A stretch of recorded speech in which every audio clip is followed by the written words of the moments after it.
Hello everyone, Bill Peterson here. Welcome to our introduction to the topic of channel marketing. As I mentioned, I'm recording this in advance of class for two reasons. One, the course pack for channels is not as good as the other topics in my opinion. I think the course pack generally does a pretty good job of covering the content that we want to in this class, but the topic of channels, they really dive down into a lot of details that I think is beyond what we need to know, and it skips over some of the high-level strategy things. So in lieu of the course pack reading for today, I'm recording this. Also, I'm recording it so as not to take a lot of time during our class discussion with some basic conceptual material, and we can dive into some examples. This is a pretty interesting little product. I will show you a quick commercial and then we can talk about it.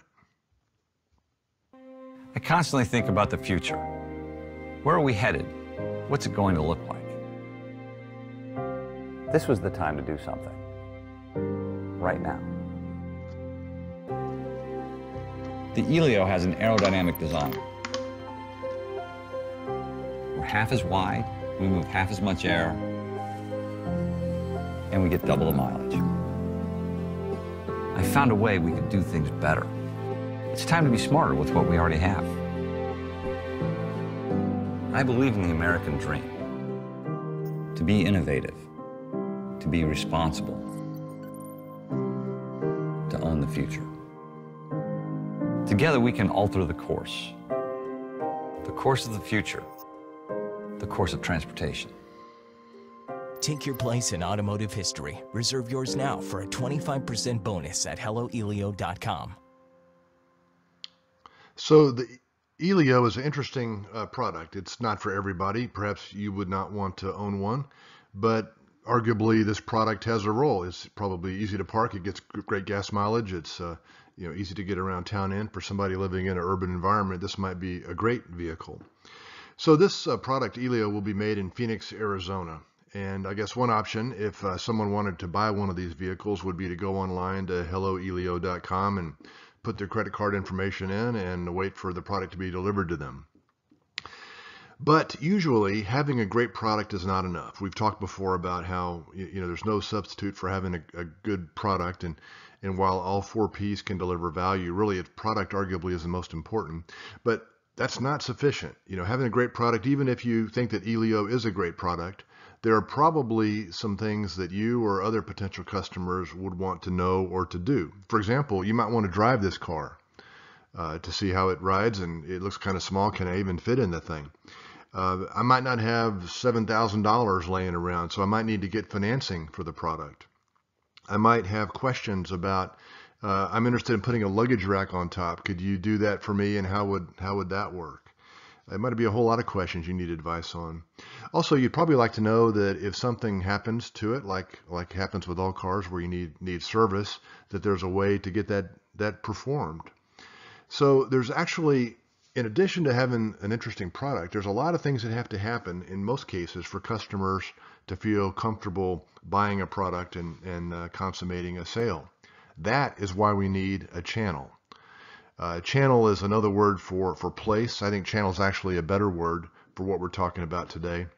But channel doesn't begin with the letter P, so it kind of messes up our 4P moniker. But place and channel are the same thing. And a channel is the way that we perform the kind of functions that I was just talking about. We can think about a channel as a pipe between us, the producer, and our customer. And hopefully we have a good product as the producer, but we need to use this pipe and this channel toward our customer to perform a lot of important functions. First of all, demand generation. Somebody has to go create demand on the part of the customer so they know about our product and want to buy it. A channel can perform that function. All the selling activities of discussing pricing and handling any objections that come up in the selling process need to be executed, and a channel can do that. The logistics of providing the product physically to the customer. In the case of Elio, somebody would probably want to take delivery in Austin, Texas, and not go to Phoenix to get it or to wait for it to be delivered from Phoenix. Somebody has to submit an invoice to the customer or a bill and collect the money from them. That's something else that a channel can do.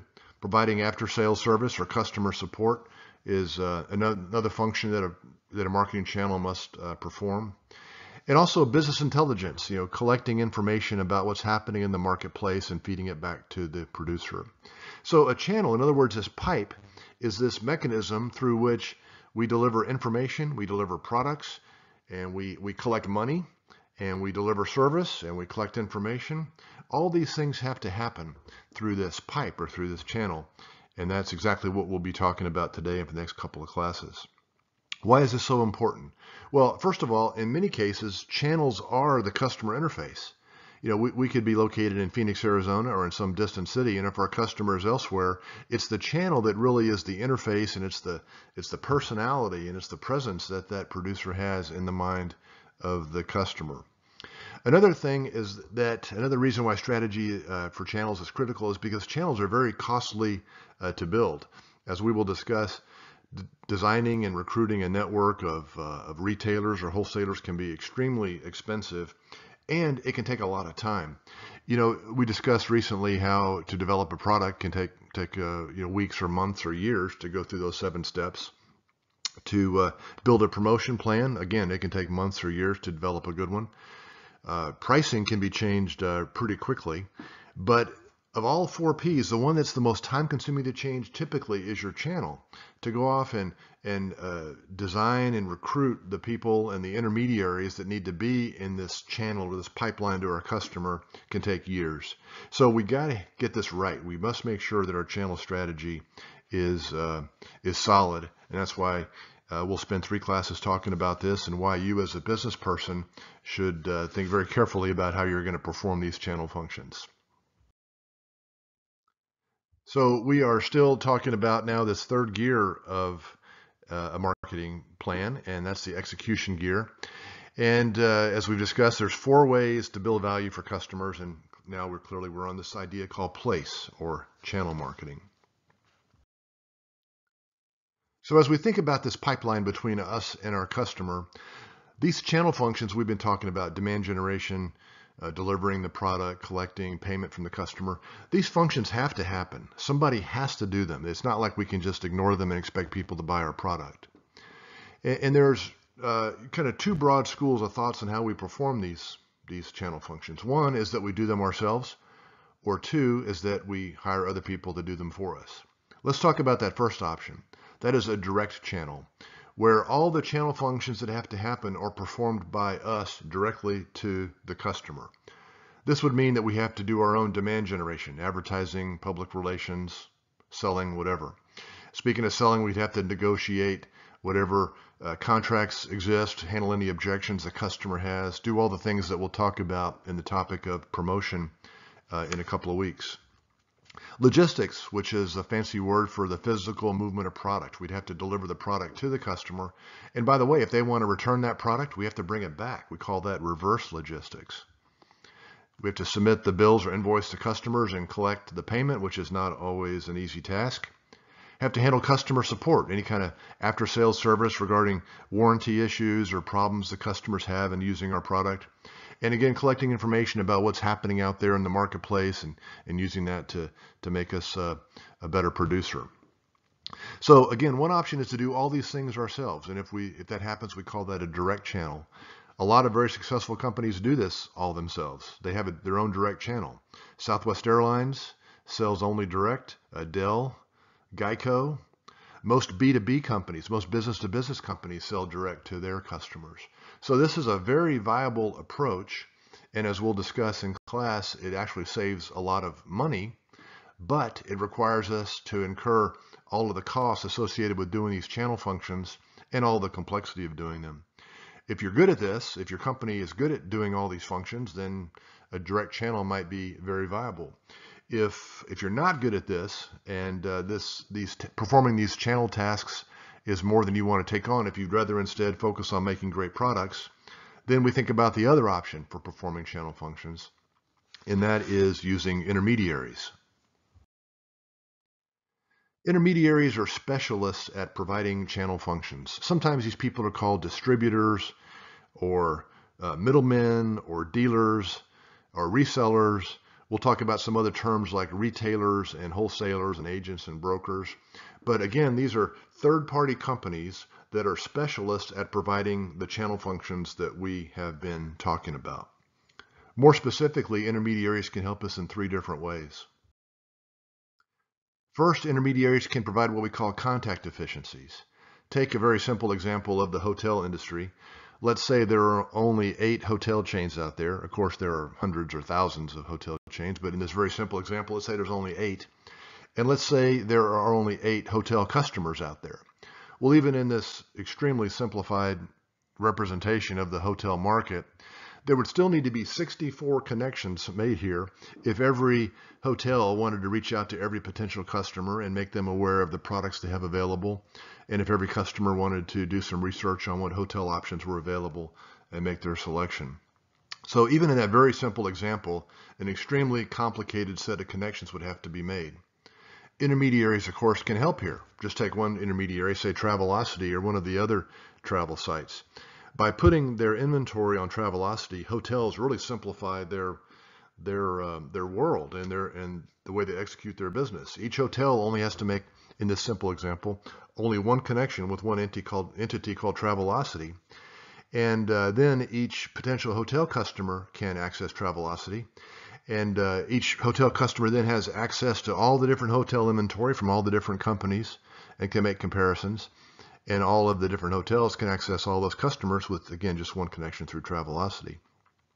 So in this very simplified case, with only 16 contacts, every hotel can be connected with every potential customer. Now think about the reality of this, where you have thousands of hotels and tens of millions of hotel customers, and you can see how intermediaries can simplify the number of connections that need to be made. Another set of functions that intermediaries provide, or can provide if you as a producer decide to use them instead of doing these functions directly, is just a series of kind of miscellaneous channel functions in 3 different categories. First of all, transactional functions. Just some basic things to process transactions, to contact potential customers and to promote the product to them, to negotiate things with them. Oftentimes negotiation doesn't happen in B2C transactions, but in B2B and business-to-business transactions, it's commonplace. We're always negotiating pricing and payment terms and delivery schedules, and many times if a business customer wants a customized product, we'd have to negotiate that. A channel can do all that for us. A channel can also help us take risk. And here's what I mean by that. Whenever we as a producer create inventory, we produce a product and make it available for sale, but it hasn't yet been purchased by our customer, there's risk associated with that. That product that we build and put in inventory, it can get stolen. It could get damaged in a flood or a fire. It could get devalued if one of our competitors announces a product that is better than ours in some way, and now ours is less valuable in the marketplace. So there's always risk associated with holding inventory. Intermediaries can help us shoulder that risk by buying the product from us and putting it in their inventory. And in that case, if any of those bad things happen that I just mentioned, it's on them. They're the ones at risk. So because in most businesses where you have physical inventory, the products have to exist somewhere before they're purchased by the customer, and there's risk inherent with that. An intermediary can help us to share that risk. Also, there's several logistical functions that intermediaries can help us with. Storing products, for example. A simple example of that is bananas. Bananas are oftentimes produced in, say, Central America, and they're made available for sale to us consumers at, say, H-E-B here in Austin. Well, it takes several weeks for the bananas to ripen. When they're picked off the banana tree, they're actually green and they're not ready to eat. They don't even taste very good. It takes several weeks to store those to make them turn yellow and be of a flavor that most people would enjoy. Most of the banana plantations down in Central America don't have a way to store those bananas. So what they will do is they'll ship them up to H-E-B or other supermarket, and they will store them in their locations. The intermediary in this case is storing the inventory for the producer. Also, the intermediaries can sort out that inventory. In the case of H-E-B, they will take the best bananas, whatever a best banana is, maybe the largest or maybe the most physically appealing. They'll put those in their high-end stores like Central Market, and they'll take the other bananas and put them in regular H-E-Bs. They'll also, of course, physically distribute those out to all the different H-E-B stores that they have. So in this case, HEB is an intermediary. They provide a lot of valuable functions for the producer of, in this example, bananas. And also just some general facilitating functions like financing. If you're dealing with an expensive product like an Elio, your customer may not have the means to pay for that with cash, so an intermediary can help with financing, can also provide some of that business intelligence by researching the market and making that information available to you. Intermediaries also provide valuable functions for our customers. Think about this simple example of a camera. This is a Canon 70D digital SLR camera, kind of a high-end camera. This is without a lens even. It costs $999 at Amazon. And you know how that works. If you want to buy one on Amazon, you can put it in your cart, press buy, and a couple days later, the product will arrive at your doorstep, and the price for this product through Amazon is $999. The same exact product is available locally in Austin at a retailer called Precision Camera for $200 more. Same camera. And one might ask, why in the world would anybody pay $200 more for a camera? Well, many people wouldn't, but there are some situations where that might be exactly what a customer wants. Because at Precision Camera with a local dealer, unlike Amazon, there's some additional services that a customer might enjoy. First of all, if you need some assistance choosing between a Canon or a Nikon or how many megapixels do you need, there are camera experts that work at Precision Camera that can help you with that information and help you make a good decision. Good luck trying to get that information through Amazon. Also, if you need a product this afternoon, you can get that if you get in your car and drive out to Precision Camera out on Anderson Lane. You could have a camera within an hour. Even though Amazon's getting a lot faster in terms of their logistics, it would still be at least a day and probably more like a couple of days before you could have the camera. So that's another benefit of having, in this case, a local retailer, Precision Camera. Providing complementary products and services. You might have questions about tripods or filters or some other camera accessory from some other company. And many times a company like Precision could make that available for you. And also providing after-sales support. If the camera's not working right or you can't figure out how to use a particular function on the camera, the experts at Precision Camera would be happy to help you with that. Again, good luck getting that from Amazon. So if you're the type of consumer that doesn't need any of these services, if you're a camera expert, you know more than the people that work at Precision Camera, then maybe you just save the money.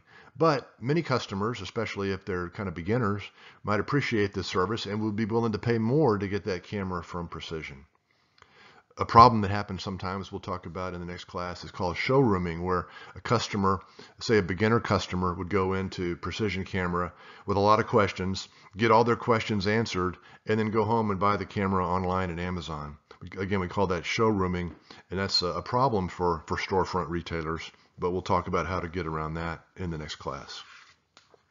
So then there's at least three categories of value that intermediaries create for customers that, of course, can be very valuable and are all reasons why many producers choose not to perform channel functions themselves, but instead hire intermediaries to do this for them. Here's a quick little video that I'd like to show you. It's actually an interview from Business Week with the CEO of Icon Office Systems. Icon, as you may know, is a intermediary for printers and copiers and office equipment like that. Let's play this video and then I'll make a couple of points about what the video describes.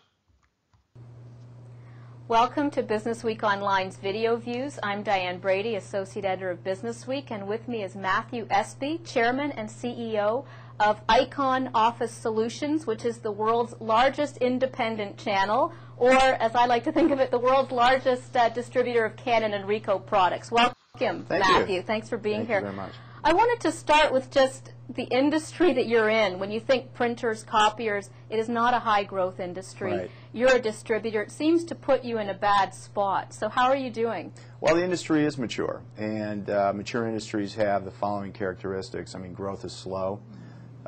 Technology commoditizes. You know, there's price pressure. But something else happens as an industry matures, and that is the channel actually emerges as a larger part of the overall industry structure. So, frankly, in a mature industry, the channel is well positioned to succeed. So what are you doing? Do you have more leverage with manufacturers? Are you squeezing them, or how are you building your business right now? We have leverage, but we use it somewhat judiciously. We are, as you said, the largest global channel for Canon and Ricoh. We also have a terrific relationship with Hewlett-Packard and a new relationship with Konica Minolta. We bring them 500,000 customer relationships around the world. We're a source of productivity to our customers, but we're also a source of productivity to them. So the fact that we're a stable, reliable channel to market allows them to focus their investments on research and development to drive new products into the marketplace to offset the commoditization of that technology. And it also allows them to invest in manufacturing productivity so they can drive that new technology into the marketplace at lower price points.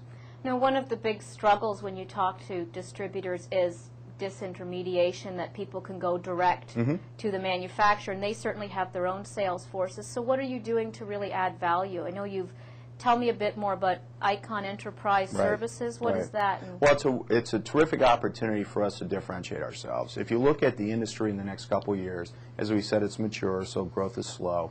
The equipment segments of the industry are they expect to be flattered down a little bit. The services elements in the industry are actually expected to grow in the low double digits. That provides us a real opportunity. So we differentiate best-in-class hardware technology by integrating it with best-in-class workflow solutions technology. So we have branded software that we integrate with the branded hardware, and it allows us to really differentiate ourselves. All right, so Mr. Espy there described several important benefits that he provides to the producers that they work with.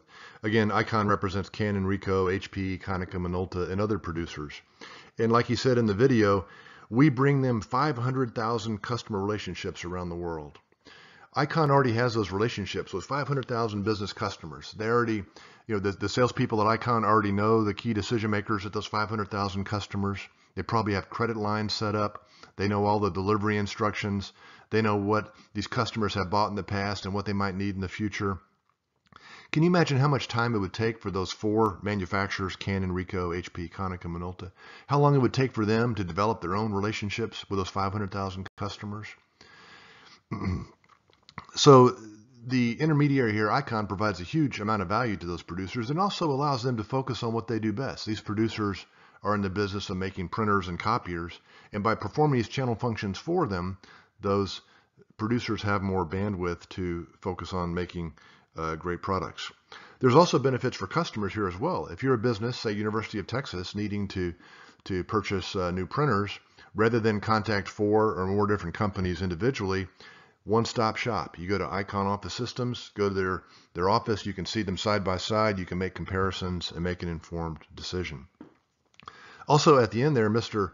Espy talked about this software that they've developed. The software actually helps customers with security and compliance with Sarbanes-Oxley and those types of things. That's software that's not made by those printer companies themselves. So Icon Office Systems will take the printers from those 4 manufacturers, and they use their own software to integrate that into a complete solution for the customer.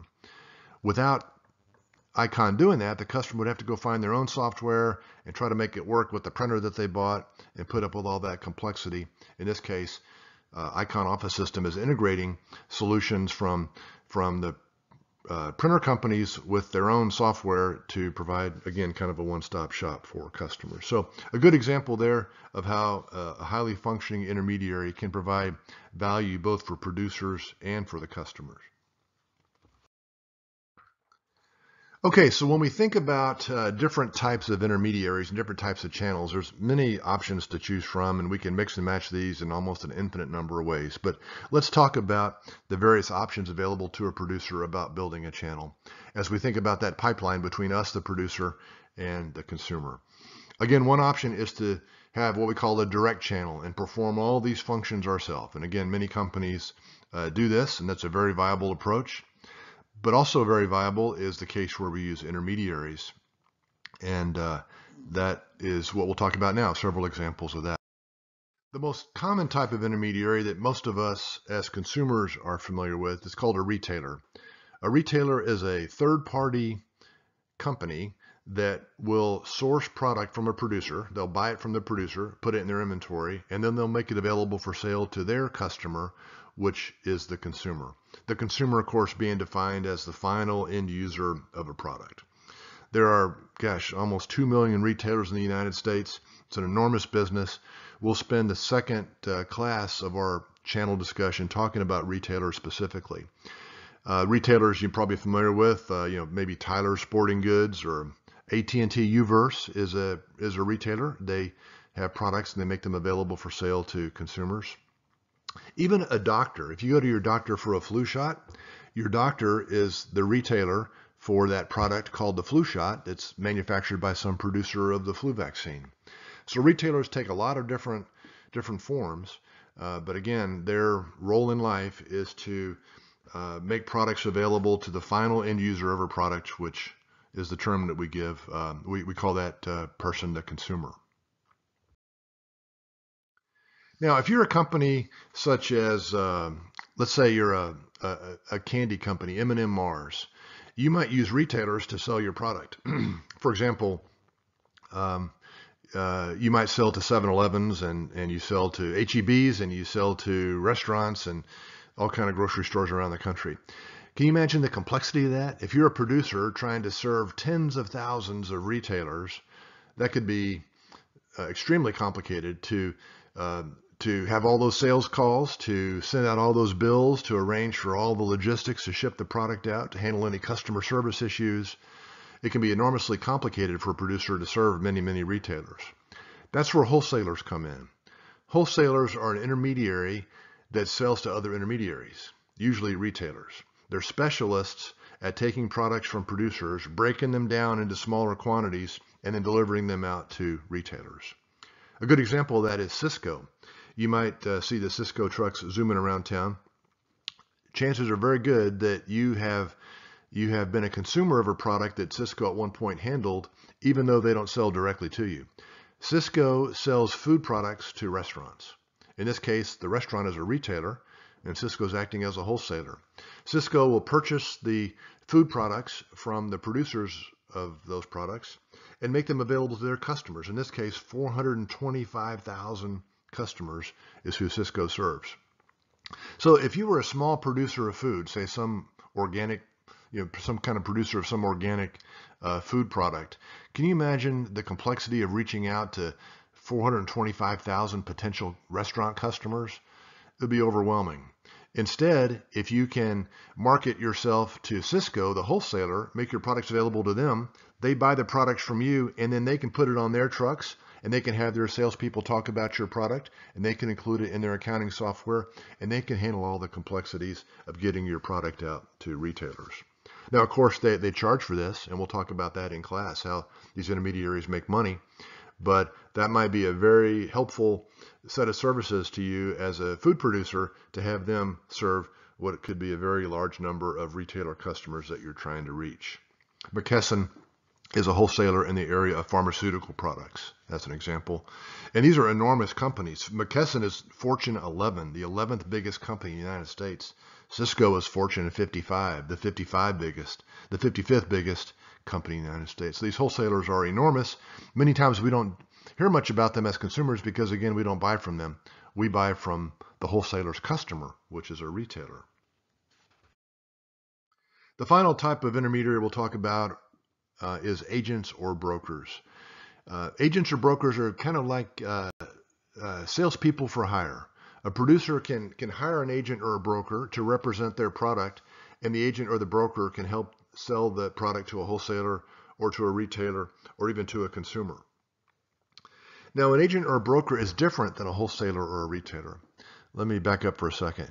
A wholesaler or a retailer, they physically take title to your product. When I say take title, I mean they buy the product from the producer, they pay the producer for it, and then they own that product. And the way they make money is by selling it to their customer for more money than they bought it from their producer for. An agent or a broker does not do that. They are an intermediary. They can help us as a producer to sell our product, but they do not take title to the product. Instead, they can act on our behalf to help us find customers for it. A good example of this is, say, an insurance agent. You might have State Farm insurance for your car, and the person you buy that from is probably a State Farm agent. and he or she represents State Farm, and they work with you on, to sell the product and to negotiate the price and so forth.